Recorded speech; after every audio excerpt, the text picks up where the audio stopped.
Nasaan ang pangako mong pagbabago ng paligid? Nasaan ang pag-unlad ng kabuhayan? Kay sarap pakinggan ng kay haba mong talumpati, ngayon ay di ka na makapusa.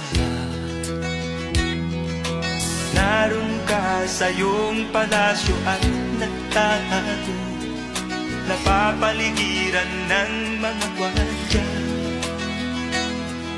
mga daing ng bayan.